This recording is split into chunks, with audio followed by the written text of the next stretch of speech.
News Lab Channel na khwai punamak putaram uksa boloina na pungja si oina nutigi phongba pause dagi maruiba paw khara khanganjari. International Olympic Day thoramda Manipuri Olympian sing ikaiba pikre matanga chunatraba infrastructure sengona ba karor manga sengsen tawre Govindas phajin gibe 80 thadu haidona paksana khong jasin ba leptri Tampakta lolaga thamleba khutlaising pikhtlko makha tana phaba touhalloi Home Minister Lengan ek chemduna khungak pa ichasing protection pigedabani imasing jenim sawna mafang kya da mass casual ki khongin chenghingre Dr. Thmliba geripok CIC da Dr. Amana anaba punba laing lamde miyeng changbiu puya nemsa ki genauna ku ki MLA khudimak pham thadona ba taksin kre Manipur gi tangdu leita da ba phibam local issue ne lobo langani Dr. RK Ranjan bom thamjim la le wakat mi pham sa thakre noma khakta da tan pan sikre Mayona Thawa Mela ground poster campaign chathakre mifam pangthokre Haji Pau Sandona muk pijeri Malengi tongan mamfam da pangthona bagom International Olympic Run asi Manipur Olympic Association sinduna Khumbalampa Sports Complex pangthokre Thawa madu da Manipur Olympian singni thina baton tawida batana tana lakli bakhar dusu phampham phaw pibidana miya mamadi kaibat pikre Nakalamoron da matangwa chuna draba sana khonaba infrastructure sing Sengwana ba han bagi face ki oina karur manga singsan tawre haina Youth Affairs and Sports Minister Govindas na phungdokre ngasi gi lemjaningai oiraba thoramatu da mari leinana Manipur gi tanatana India gi mixed program Manipur Olympian singbu thoramasi sileba Manipur Olympic Association na patun phawba tawki di hairi nakalamoron da ngasi thoramatu da saruya ki ba Manipur gi ani subo Olympian KSS thoibana pausi asida hai Masi lemjaningai oraba thoramasi sanaroi sing interest pangthokpani Manipur gi thokibo Olympian sing invite tawpham toi makhoibu achawa phida ama pidani kai khumnabam mathautai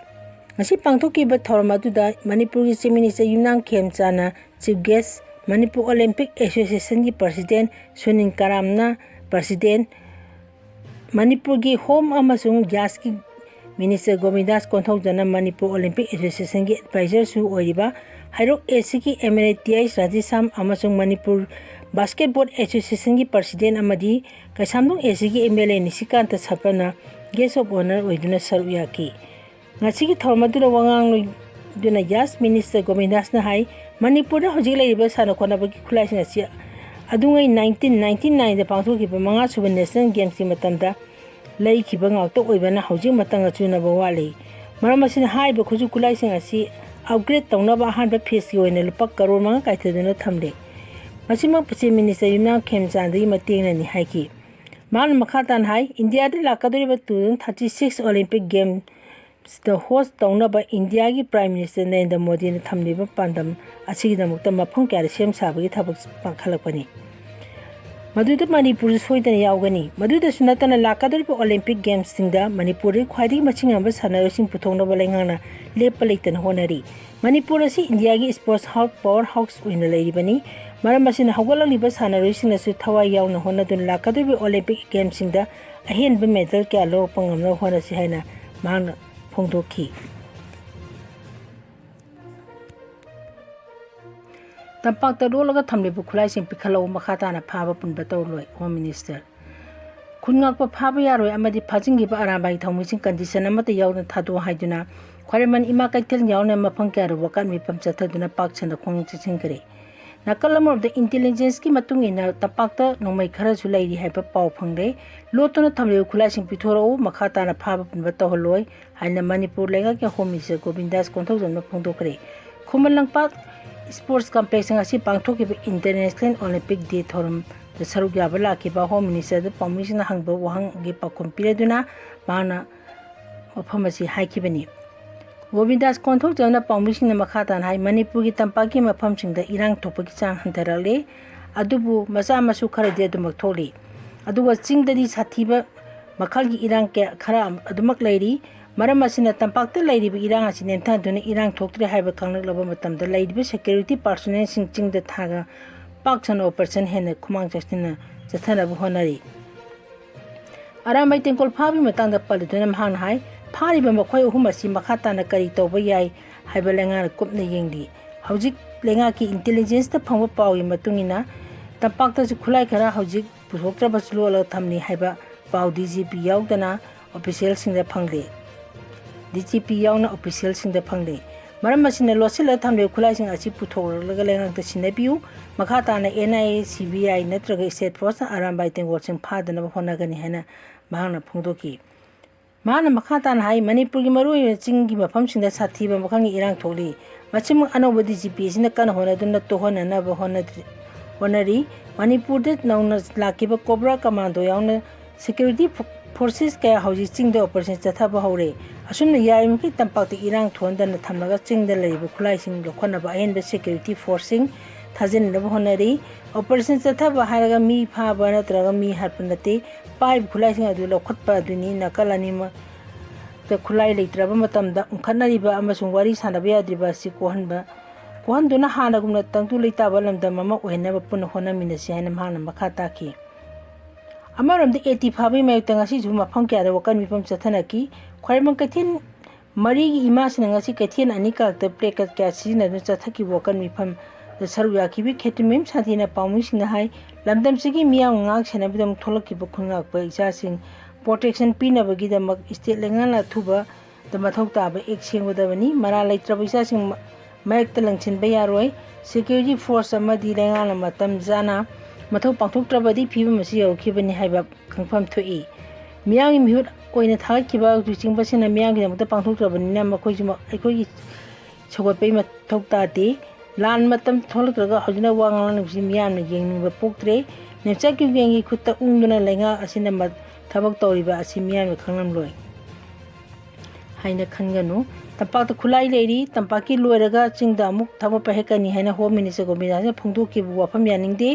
state लेंगाना चिंगदम खारुक्तना थबक तौबगी मवोंग अमु उलक्पा असिना मियाम हेना साउनानिंगनिबनी हाइबिसि काउदो फै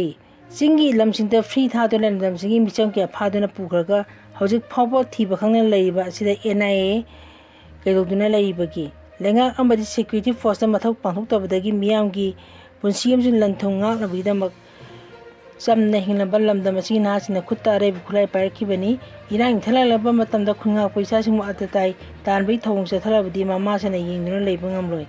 tambakten leiramba khulai punba pikhtlko manipur miyam gi damak chongthorkiba lamdam asigi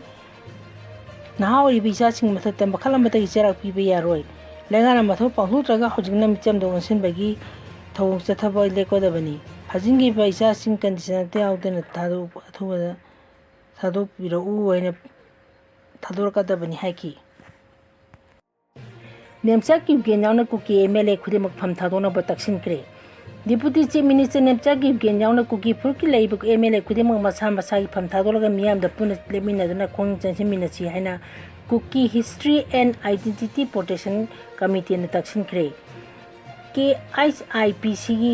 information and publicity secretary ti karkhong chai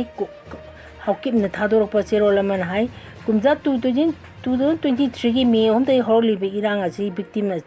ngasi jo achumbo wai ngai jona lai official data i matugini irang asine miyoi sani yang khairom laikidre aduga lesing humbu henbana lanjina raga lilik kem ta lainari masi kuki singi puari identity amadi ipa ipu sina thambira balam da satharak palalongni Prime Minister Narendra Modi ne luching balanga sina kuki sing mathakta divine rule policy sathariba silabuk thibani masina maram orga miyam na lenga da thamlibu thajaba sing adu mahale center na handaba thaki politics tawduna kuki gi MLA amadi KNO UPK gi luching basing control tawduna thamde aduga kuki sina talibu separate administration asina nathaiduna thamdi Delhi degi control tawpa asina furup asi machu tanbadana tana Nupan tangba furup amak wahile BJP lenga kuki sina chumba wayal phanghan bangam dabana manipur irang asi chakthorokpani lamdam asina meite amsu kuki gi marte thengna balan atuda national oina matam sangna lerama naga singchu masidi irang asidi awrokle kuki sina talibi demand sing asi pithoktana matam sangna election basina maramorga naga tabam hamsinda chu anobu irang kaya thona nabagi macha ama wahile Makata demand sing asi pidana laisilabadi make ani thenna balan oirambadagi hena pathok chathoro haningai leiti ngasi deputy chief minister nemsa kyugen phawban nation highway sing asida ayeda panyaw na chathok jasin to hanba ngamandre kuki singi khul sing ngak senba ngamdre kuki singi CSO sing amadi nupi lup kayana kuki gi MLA sing resign tawna demand tawkiba laikhrabani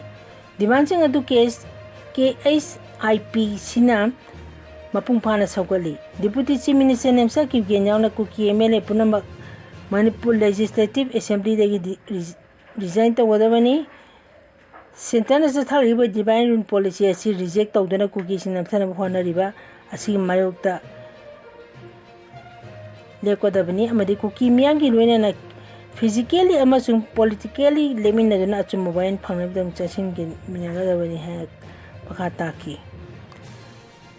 hajiki wena di matang asida paulo sinjare punampu amuka hane kai khumnabu usari